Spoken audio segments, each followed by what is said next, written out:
کا یہ اللہ تبارک و تعالیٰ کا کلام ہے کہ جہنم کی آگ تو ان کے لیے مرنے کے بعد ملنی ہے، لیکن اس سے پہلے ان کے لیے دنیاوی آگ کا مزہ چکھانا ہے۔ کس کے لیے؟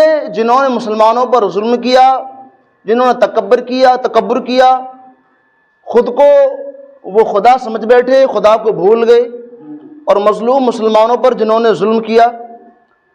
اور خدا کی پکڑ بڑی سخت ہوتی ہے، وہ انسان کے لیے مہلت دیتا ہے۔ بڑے بڑے جابر بادشاہوں کو اس نے مہلت دی، اس نے ڈھیل دی، اور پھر مسلمان مایوس ہونے لگے، اور مایوس یہاں تک پہنچ گئی کہ اب مدد کب آئے گی، اب کیا ہوگا، اب کیا نہیں ہوگا۔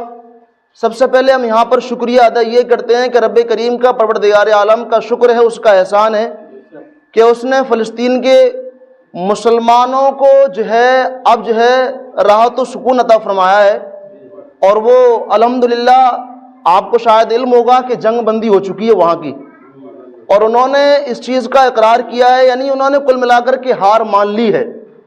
اب یہ دیکھیے کتنے بڑے مضبوط ایمان والے ہیں وہ لوگ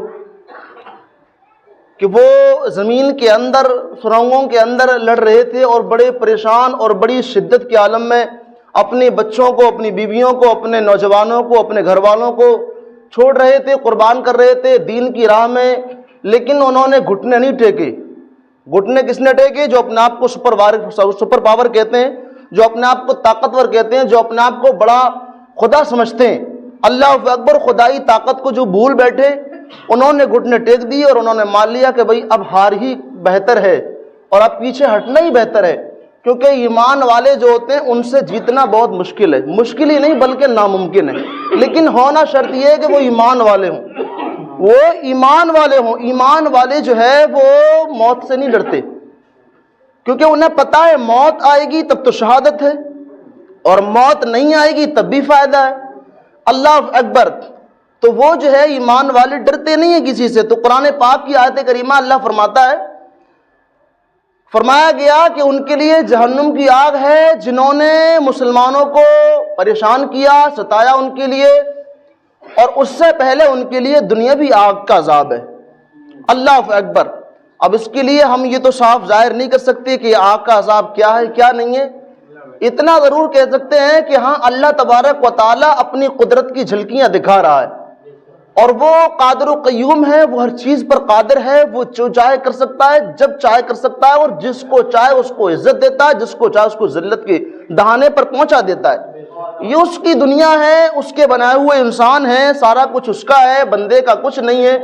اس نے فرعون کے گھمنڈ کو مٹی میں ملا دیا، اس نے نمرود کے غرور کو مٹی میں ملا دیا، اس نے نمرود کے اللہ اکبر محل کو ملا دیا، اس نے شداد کی جنت کو جنت نہیں بلکہ جنت میں اس کو گھسنے بھی نہیں دیا، بلکہ اس نے جو ہے اللہ اکبر رب کریم نے، پروردگار عالم نے اللہ اکبر جو اپنے آپ کو بڑا حکمراں سمجھتا تھا، جس کو یزید کہتے ہیں، اور وہ حکومت پانے کے چکر میں اس نے کیا کیا نہیں کیا۔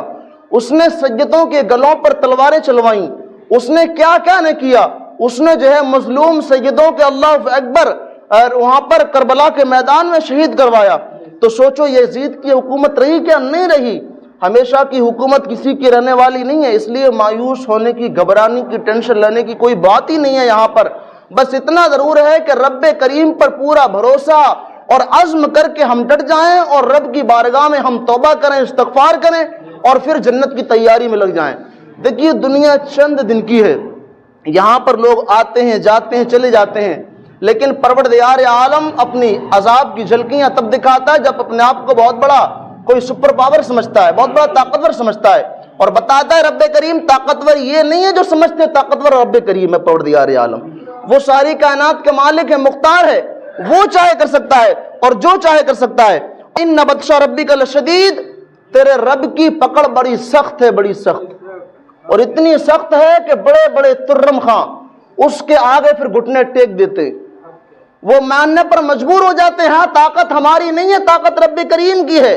اور یہ رب کریم عذاب کی جھلکیاں اس لیے دکھاتا ہے کہ جو بھٹکے ہوئے لوگ ہیں دوبارہ سے پھر دین پر آ جائیں، اور جو دین چھوڑے بیٹھے ہیں کہ وہ دین اسلام قبول کر لیں۔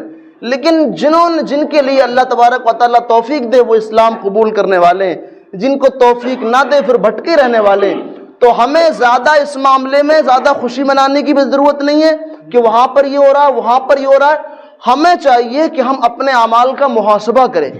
رب کریم جس کو چاہے جب چاہے عذاب کی گرفت میں لے سکتا ہے, اس کو پکڑ کر سکتا ہے. اس لیے میرے بھائیو بزرگوں دوستو, ظلم ایک ایسی چیز ہے کہ رب کریم ظلم کا بدلہ دے کر رہتا ہے. کسی کونے میں کسی پر کوئی ظلم کرے, چھوٹے سے چھوٹا انسان ہو بڑے سے بڑا ہو, اس کا ظلم کا انجام اس کو بھگتنا پڑتا ہے. اور انسان اس کو آخرت میں تو دیکھیں گے ہی, وہ تو ملے گا ہی ملے گا, لیکن دنیا میں بھی اپنی آنکھوں سے لوگ دیکھ لیتے ہیں کہ واقعی اس کے ظلم کا انجام ہے جو اس کو مل رہا ہے. اللہ اکبر. اس لیے کبھی بھی کسی پر ظلم نہ کرنا, ظلم کسی پر نہ کرنا, کیونکہ اللہ اکبر حضرات محترم جو کسی پر ظلم کرتا ہے ظلم, تو اللہ تبارک و تعالی اس کو جو ہے بہت سختی سے پکڑتا ہے. اور بتایا جاتا ہے ظلم جس پر کیا جاتا ہے اس کی آہ کو اللہ تبارک و تعالی بہت جلدی قبول فرماتا ہے, پھر اور ایسا قبول فرماتا ہے کہ پھر مظلوم جو ہے اللہ اکبر اس کو بارگاہ میں بڑا ثواب کا مستحق ہوتا ہے, اور ظالم جو ہے بڑے عذاب کا مستحق ہوتا ہے. اس لیے کبھی کسی پر ظلم نہ کرنا, اور اپنے دیکھتے رہنا, اپنی زندگی میں غور کرتے رہنا, کہیں ہم اپنے پڑوسی پر ظلم تو نہیں کر رہے ہیں, کہیں اپنے بھائی پر ظلم تو نہیں کر رہے ہیں, کہیں اپنے اللہ اکبر گھر والوں پر کسی پر ظلم تو نہیں کر رہے ہیں. لیکن آج کے معاشرے میں ہمارے مسلمان بھائیوں کے اندر بھی ایسے ہیں, کوئی اپنی بیوی پر ظلم کر رہا ہے, کوئی اللہ اکبر حضرات محترم اپنی بیٹیوں پر ظلم کر رہا ہے, کوئی اپنے پڑوسی پر ظلم کر رہا ہے, کوئی اپنے بھائی پر ظلم کر رہا ہے. آپ کہیں گے یہ کیسے ہو سکتا ہے؟ بالکل, کس پر کون ظلم نہیں کر رہا. آج دیکھیں لوگ ماں باپ پر ظلم کر رہے ہیں, ماں باپ کا حکم نہیں مانتے, ماں باپ کو ستاتے ہیں, ماں باپ کو تکلیف دیتے ہیں. اللہ اکبر بھائی کی زمین ہڑپ کر کے اس کا پیسہ دبا کر کے اس پر ظلم کرتے ہیں. حضرات محترم غریبوں سے سود لے کر کے اس پر ظلم کرتے ہیں. حضرات محترم ظلم کے کئی طریقے ہیں. لوگ سوچتے ہیں کہ نہیں یہ ظلم نہیں ہے, یہ ظلم نہیں ہے. کسی کو گالی دے کر اس کا دل دکھانا یہ بھی ظلم ہے, کسی کو گالی دے کر اس کا دل دکھانا یہ بھی ظلم ہے. حضرات محترم کسی کی کھیت کی زمین ہڑپ جانا وہ بھی ظلم ہے. اللہ اکبر کسی کی 4 پیسے دبا لینا یہ بھی اس پر ظلم ہے. اس لیے کسی پر کبھی ظلم نہ کرنا, کیونکہ ظلم کا انجام جو ہے بڑا بھیانک ہوتا ہے. حضرات محترم تو اس لیے حضرات محترم رب کی پکڑ بڑی سخت ہوتی ہے. حضرت امام جعفر صادق رضی اللہ تعالیٰ عنہ, آپ کا جو ہے عرس مبارک تھا کل, لیکن ہم لوگ زیادہ تر جو ہے 22 تاریخ کو ان کی فاتح دلاتے ہیں, 15 تاریخ کو چاہیے تب بھی فاتح دلانی چاہیے. حضرت امام جعفر صادق رضی اللہ تعالیٰ عنہ کی بارگاہ میں حضرت سفیان ثوری رضی اللہ تعالیٰ عنہ حاضر ہوئے اور عرض کیا کہ آپ ابن رسول اللہ ہیں, آپ آل رسول ہیں, آپ ذرا ہمیں کچھ نصیحت کیجیے. کس سے کہا؟ حضرت امام جعفر صادق سے کہا. امام جعفر صادق کون ہے؟ امام جعفر صادق امام باقر کے صاحبزادے ہیں. اب امام باقر کون ہے؟ امام باقر امام زین العابدین کے صاحبزادے ہیں. امام زین العابدین کون ہے؟ جو کربلا میں صرف اکیلے انسان بچے تھے شہید ہونے سے. امام زین العابدین امام حسین کے بیٹے ہیں, اور امام حسین مولا علی کے صاحبزادے ہیں, اور مولا علی اللہ اکبر پیارے آقا علیہ الصلوۃ والسلام کے بھائی اور داماد ہیں. اللہ اکبر حضرات محترم تو اس طریقے سے یہ سلسلہ ہے. حضرت امام جعفر صادق رضی اللہ عنہ کی بارگاہ میں حضرت سفیان ثوری حاضر ہوئے اور عرض کی کہ آپ نے رسول اللہ ہیں, آپ مجھے کچھ نصیحت کیجیے. نصیحت, کوئی نصیحت کے کلمات کیجیے. ہم بھی لوگوں کے پاس میں جاتے ہیں, بڑے بڑے پیروں فقیروں مولویوں کے پاس میں ملتے ہیں ملاتے ہیں, لیکن ان سے یہی پوچھتے ہیں کوئی ایسا طریقہ بتائیے جس سے مال کام آئے, مال کمانے کا ذریعہ ملے. کوئی ایسا طریقہ بتائیے جس سے کہ ہماری دکان چمک جائے. کوئی ایسا طریقہ بتائیے جس سے ہماری بیٹی کی شادی ہو جائے. بے شک پوچھنا چاہیے, غلط نہیں, پوچھ سکتے ہیں, اور ایسا عمل بھی پوچھ سکتے ہیں, غلط نہیں ہے. لیکن کبھی یہ بھی پوچھ لیا کریں ہم, حضور کوئی ایسا عمل بتائیے جس سے میں جنتی ہو جاؤں. حضور کوئی ایسا عمل بتائیے جس سے میری آخرت سنور جائے. حضور ایسا عمل بتائیے میرے گناہوں کو اللہ معاف فرما دے. کبھی یہ بھی بزرگوں سے, اللہ والوں سے, پیروں فقیروں سے پوچھ لیا کریں, کیونکہ ان کی زبان سے جو بات نکلتی ہے اثر رکھتی ہے, پر نہیں طاقت پرواز مگر رکھتی ہے. حضرات محترم تو سفیان ثوری نے کہا کہ آپ آل رسول ہیں, آپ کچھ نصیحت کیجیے, کچھ بات بتائیے, کوئی اصلاح کی بات بتائیے, کچھ سمجھائیے ہمارے بارے میں. اللہ اکبر. حضرت امام جعفر صادق رضی اللہ تعالیٰ عنہ فرماتے ہیں, کیا فرماتے ہیں؟ اے سفیان, میں زیادہ نصیحت تو نہیں کرتا, لیکن 3 چیزیں ہمیشہ یاد رکھنا. 3 باتیں بتا رہا ہوں آپ کے کام کی. امام جعفر صادق فرماتے ہیں سفیان تمہارے کام کی صرف 3 باتیں سن لو, اور وہ 3 باتیں کیا ہیں؟ فرماتے ہیں نعمتوں میں اضافہ اگر چاہتے ہو, اگر تم چاہتے ہو میری نعمتیں بڑھتی رہیں, میری نعمتیں گھٹے نہیں. اور ہر انسان یہ چاہتا ہے نعمتیں پانے سے زیادہ اس کے بڑھنے پر توجہ دینی چاہیے. یہ نیکی ہم کرتے رہیں لیکن نیکی میں بڑھوتری نہ ہو تو وہی مسئلہ ہے. تو فرمایا کہ اگر تم چاہتے ہو کہ تمہاری نعمتیں بڑھتی رہیں, تمہارا مال ہو یا اولاد ہو کچھ بھی ہو, تو نعمتوں میں تمہارا اضافہ ہوتا رہے, تو ایک چیز خیال رکھنا. کیا کرنا ہے؟ لئن شکرتم لازیدنکم, اللہ کا شکر ادا کرنا. تمہاری نعمتوں میں اللہ تبارک و تعالیٰ اضافہ عطا فرمائے گا. کیا کرنا؟ لئن شکرتم لازیدنکم, قرآن کی آیت ہے یہ. کیا فرمایا کہ اور اگر احسان مانو گے اور اللہ کا شکر ادا کرو گے, اللہ تعالیٰ تم کو اور عطا فرمائے گا. اس کا مفہوم ہے, اس کا ترجمہ ہے. تو کیا کرنا؟ پہلا کام نعمتوں میں اضافہ کرنا ہے. نعمتیں اگر بڑھانا ہے تو اللہ کا شکر ادا کرنا ہے, اور ہم نے یہی چھوڑ رکھا ہے. پھر رونا روتے ہیں کہ نعمتوں میں اضافہ نہیں ہو رہا, یہ پریشانی ہے, روز کے 1000 2000 5000 10000 کماتے ہیں, برکت نہیں ہے. بھائی شکر ادا تو اللہ کا کیا نہیں سجدے میں جا کر کے, اب اس میں بڑھوتری کہاں سے ہوگی؟ 1000 کیا لاکھوں کمانے پھر بھی سکون نہیں ملے گا, پھر بھی برکت نہیں ہو سکتی. اور اگر چھوٹی سی مزدوری کرنے والا انسان اللہ کا شکر ادا کرے گا, اس کو سکون ملے گا. اس میں پتہ چلا شکر میں برکت ہے اور شکر میں سکون ہے. شکر کیجئے. تو پہلے بتائیے امام جعفر صادق نے کہ شکر کرو, اللہ تعالیٰ تمہاری نعمتوں میں اضافہ کرے گا. اور دوسری چیز فرمائی رزق میں برکت.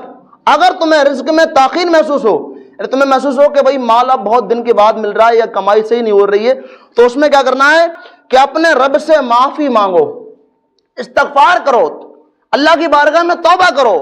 توبہ کرو گے تو کیا ہوگا؟ اللہ تبارک و تعالیٰ تمہارے رزق میں اور زیادہ برکت عطا فرمائے گا. ایک پہلی چیز فرمائی کہ نعمتوں میں بڑھوتری کے لیے کیا کرنا ہے؟ شکر ادا کرنا ہے. اور رزق میں برکت کے لیے کیا کرنا ہے؟ اللہ اکبر, اللہ کی بارگاہ میں توبہ کرنا ہے. اور فرمایا سفیان, اگر کسی کی طرف سے تمہیں اندیشہ ہو کہ کوئی تمہیں پریشانی دے سکتا ہے, کوئی تم پر حملہ کر سکتا ہے, یا بادشاہ ہو کوئی تم پر تکلیف پہنچا سکتا ہے, یا تمہارا دشمن ہو تمہارے بارے میں برا سوچ رہا ہے اور تمہارے بارے میں برا کر بھی سکتا ہے, وہ اس سے ڈرو, کسی چیز سے بھی ڈرو, تمہیں کسی چیز کا خدشہ ہو, تو اس سے بچنے کے لیے کرنا کیا ہے؟ کرنا یہ ہے تمہیں لا حول ولا قوت کی کثرت کرنی ہے. لا حول ولا قوت کی کثرت کرنی ہے. اس سے کیا ہوگا؟ فرمایا یہ جنت کی کنجی ہے, یہ جنت کے خزانوں کی کنجی ہے. جو لا حول ولا قوت پڑھے گا, اللہ تبارک و تعالیٰ اس کے دشمنوں کو خست و خوار کر دے گا اور بیکار کر دے گا, اس کے دشمنوں کو ذلت و خوار کر دے گا.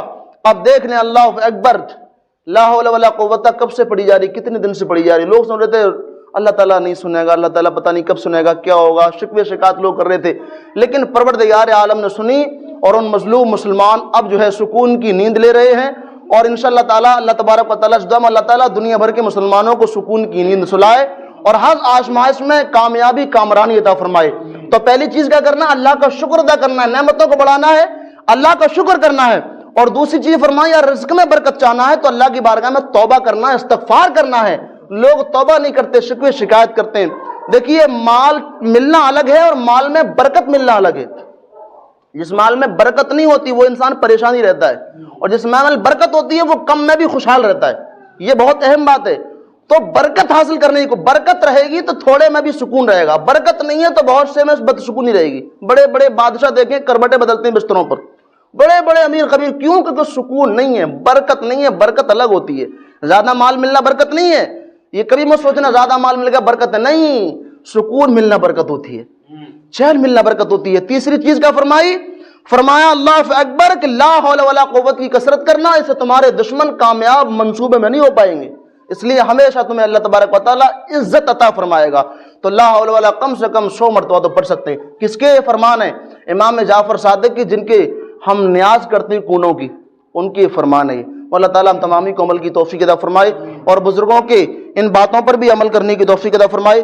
قبر و حشر آخرت کی تیاریاں کرنے کی توفیق. السلام علیکم ورحمۃ اللہ وبرکاتہ.